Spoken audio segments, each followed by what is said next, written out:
ನಮಸ್ಕಾರ, ನೀವು ನೋಡ್ತಿದ್ದೀರಾ ಒನ್ ಇಂಡಿಯಾ ಕನ್ನಡ. ನಾನು ಗೌತಮ್ ಹೆಗ್ಡೆ. ಸದ್ಯ ಹೆಚ್ಚಾಗಿ ಡಾಕ್ಟರ್ ಅಲ್ಲಿಗೆ ಯಾಕೆ ಜನ ಹೋಗ್ತಿದ್ದಾರೆ ಅಂತ ಕೇಳಿದಾಗ ನಮಗೆ ತಿಳಿದು ಬಂದಿರುವಂತಹ ಒಂದು ಮಾಹಿತಿ ಏನು ಅಂತ ಹೇಳಿದ್ರೆ, ಕಿಡ್ನಿಯಲ್ಲಿ ಕಲ್ಲಿನ ಸಮಸ್ಯೆಯನ್ನ ಜನರು ಇತ್ತೀಚೆಗೆ ಹೆಚ್ಚಾಗಿ ಫೇಸ್ ಮಾಡ್ತಿದ್ದಾರೆ ಅನ್ನುವಂಥದ್ದು ಮಾಹಿತಿ ಸಿಕ್ಕಿದೆ. ಹೀಗಿರುವಾಗ ಕಿಡ್ನಿಯಲ್ಲಿ ಕಲ್ಲಿನ ಸಮಸ್ಯೆಗೆ ಮನೆಮದ್ದಿಲ್ವಾ? ಇದೆ, ಖಂಡಿತವಾಗ್ಲೂ. ಸಣ್ಣ ಪ್ರಮಾಣದ ಕಿಡ್ನಿಯಲ್ಲಿ ಕಲ್ಲೇನಾದ್ರೂ ಇದ್ರೆ ಅದಕ್ಕೆ ಒಂದು 5 ಬೆಸ್ಟ್ ಮನೆಮದ್ದು ನಮ್ಮ ಹತ್ರ ಇದೆ. ಇದನ್ನ ನೀವು ವೈದ್ಯರ ಬಳಿ ಕೇಳಿ ಈ ಒಂದು ಮನೆಮದ್ದನ್ನ ಮಾಡಿದ್ರೆ ತುಂಬಾನೇ ಉಪಯುಕ್ತವಾಗಿರುತ್ತೆ. ಬನ್ನಿ, ಆ ಒಂದು 5 ಮನೆಮದ್ದು ಯಾವುದು ಅಂತ ಈ ವಿಡಿಯೋದಲ್ಲಿ ಸಂಪೂರ್ಣವಾಗಿ ತಿಳಿತಾ ಹೋಗೋಣ. ಕಿಡ್ನಿಯಲ್ಲಿ ಕಲ್ಲಿನ ಸಮಸ್ಯೆ ಇತ್ತೀಚೆಗೆ ತುಂಬಾ ಸಾಮಾನ್ಯವಾಗಿದೆ. ಸರಿಯಾಗಿ ನೀರು ಕುಡಿಯದಿರೋದು, ಅತಿಯಾಗಿ ಉಪ್ಪು ಮಸಾಲೆ ಆಹಾರ ತಿನ್ನುವಂಥದ್ದು, ಕಡಿಮೆ ದೈಹಿಕ ಚಟುವಟಿಕೆ ಇವುಗಳು ಪ್ರಮುಖ ಕಾರಣವಾಗಿದೆ. ಕಲ್ಲಿನ ಗಾತ್ರ ಸಣ್ಣದಾಗಿದ್ರೆ ಕೆಲವು ಮನೆಮದ್ದು ಸಹಾಯಕವಾಗಬಹುದು. ಆದ್ರೆ ನೋವು ತೀವ್ರವಾಗಿದ್ರೆ ಅಥವಾ ಜ್ವರ ವಾಂತಿ ಇದ್ರೆ ತಕ್ಷಣ ವೈದ್ಯರನ್ನ ಸಂಪರ್ಕಿಸಿ. ಇಂದು ನಾವು ಸರಳ ಮನೆಮದ್ದನ್ನ ತಿಳಿಯೋಣ. ಮೊದಲನೆಯದು ಹೆಚ್ಚು ನೀರು ಕುಡಿಯುವುದು. ಕಿಡ್ನಿ ಕಲ್ಲಿಗೆ ಅತ್ಯಂತ ಮುಖ್ಯ ಪರಿಹಾರವೇ ಹೆಚ್ಚು ನೀರು ಕುಡಿಯುವುದು. ದಿನಕ್ಕೆ ಕನಿಷ್ಠ 3 ರಿಂದ 4 ಲೀಟರ್ ನೀರು ಕುಡಿಬೇಕು. ಹೆಚ್ಚು ನೀರು ಕುಡಿಯುವುದರಿಂದ ಮೂತ್ರ ಪ್ರಮಾಣ ಹೆಚ್ಚಾಗಿ ಸಣ್ಣ ಕಲ್ಲುಗಳು ಸ್ವಾಭಾವಿಕವಾಗಿ ಹೊರಬರುವ ಸಾಧ್ಯತೆ ಇದೆ. ಬೆಳಗ್ಗೆ ಎದ್ದ ತಕ್ಷಣ 1 ಗ್ಲಾಸ್ ಬೆಚ್ಚಗಿನ ನೀರು ಕುಡಿಯುವುದು ಒಳ್ಳೆಯದು. ಎರಡನೆಯದು ನಿಂಬೆ ರಸ. ನಿಂಬೆ ಹಣ್ಣಿನಲ್ಲಿ ಸಿಟ್ರಿಕ್ ಆಸಿಡ್ ಇರುತ್ತದೆ. ಇದು ಕಿಡ್ನಿಯ ಕಲ್ಲು ರೂಪುಗೊಳ್ಳುವುದನ್ನು ತಡೆಯಲು ಸಹಾಯ ಮಾಡುತ್ತೆ. ದಿನಕ್ಕೆ 1 ರಿಂದ 2 ಬಾರಿ ಬೆಚ್ಚಗಿನ ನೀರಿಗೆ ಅರ್ಧ ನಿಂಬೆ ಹಣ್ಣಿನ ರಸ ಸೇರಿಸಿ ಕುಡಿಯಬಹುದು.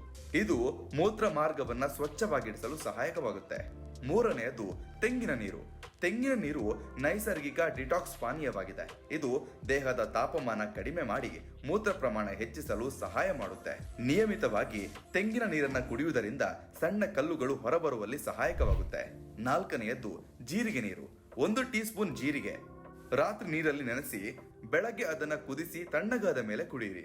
ಜೀರಿಗೆ ದೇಹದ ಜೀರ್ಣಕ್ರಿಯೆ ಸುಧಾರಿಸಿ ಮೂತ್ರ ವಿಸರ್ಜನೆ ಸರಿಯಾಗಿ ನಡೆಯಲು ಸಹಾಯ ಮಾಡುತ್ತದೆ. ಇದರಿಂದ ಕಲ್ಲು ಉಂಟಾಗುವ ಸಾಧ್ಯತೆ ಕಡಿಮೆ ಆಗುತ್ತೆ. ಐದನೆಯದ್ದು ತುಳಸಿ ಎಲೆ ರಸ. ತುಳಸಿ ಎಲೆಗಳಲ್ಲಿ ಆರೋಗ್ಯಕರ ಗುಣಗಳಿವೆ. ಕೆಲವು ತುಳಸಿ ಎಲೆಗಳನ್ನ ಚೆನ್ನಾಗಿ ಒರೆಸಿ ಅದರಲ್ಲಿ ರಸವನ್ನ ತೆಗೆದು ಸ್ವಲ್ಪ ಜೇನು ಸೇರಿಸಿ ಸೇವಿಸಬಹುದು. ತುಳಸಿ ಮೂತ್ರ ಮಾರ್ಗವನ್ನ ಶುದ್ಧವಾಗಿಡಿಸಲು ಸಹಾಯಕ ಎಂದು ಪರಂಪರೆಯಿಂದ ನಂಬಲಾಗಿದೆ. ಇದ್ರ ಜೊತೆಗೆ ಈ ವಿಚಾರವನ್ನು ನೀವು ಗಮನದಲ್ಲಿಟ್ಕೊಳ್ಬೇಕು. ಅತಿಯಾದ ಉಪ್ಪು, ಜಂಕ್ ಫುಡ್, ಸೋಡಾ ಪಾನೀಯಗಳನ್ನ ತಪ್ಪಿಸಿ. ಪಾಲಕ್, ಬೀಟ್ರೂಟ್, ಅತಿಯಾದ ಟೊಮೆಟೊ ಬಳಕೆ ಕೆಲವರಿಗೆ ಕಿಡ್ನಿಯಲ್ಲಿ ಕಲ್ಲನ್ನು ಹೆಚ್ಚಿಸಬಹುದು. ಇದರ ಬಗ್ಗೆ ವೈದ್ಯರ ಸಲಹೆಯನ್ನ ಪಡೆಯಿರಿ. ದಿನವೂ ಸ್ವಲ್ಪ ವ್ಯಾಯಾಮ ಮಾಡೋದು ಉತ್ತಮ. ಬೆನ್ನು ನೋವು ಅಥವಾ ಹೊಟ್ಟೆಯ ಬದಿಯಲ್ಲಿ ತೀವ್ರವಾಗಿ ನೋವು ಕಾಣಿಸಿಕೊಂಡ್ರೆ, ಮೂತ್ರದಲ್ಲಿ ರಕ್ತ ಕಂಡ್ರೆ ತಕ್ಷಣ ವೈದ್ಯರನ್ನ ಸಂಪರ್ಕಿಸಿ. ಈ ಮನೆಮದ್ದುಗಳು ಕಿಡ್ನಿಯಲ್ಲಿ ಸಣ್ಣ ಪ್ರಮಾಣದ ಕಲ್ಲುಗಳಿದ್ರೆ ಮಾತ್ರ ಸಹಾಯಕವಾಗಬಹುದು. ಆದ್ರೆ 5 ಮಿಲಿಮೀಟರ್ಗಿಂತ ದೊಡ್ಡ ಕಲ್ಲುಗಳಿದ್ರೆ ಅಥವಾ ಮರು ಸಮಸ್ಯೆ ಬರ್ತಿದ್ರೆ ವೈದ್ಯಕೀಯ ಪರೀಕ್ಷೆ ಮತ್ತು ಚಿಕಿತ್ಸೆ ಇದಕ್ಕೆ ಸುರಕ್ಷಿತ ಮಾರ್ಗ.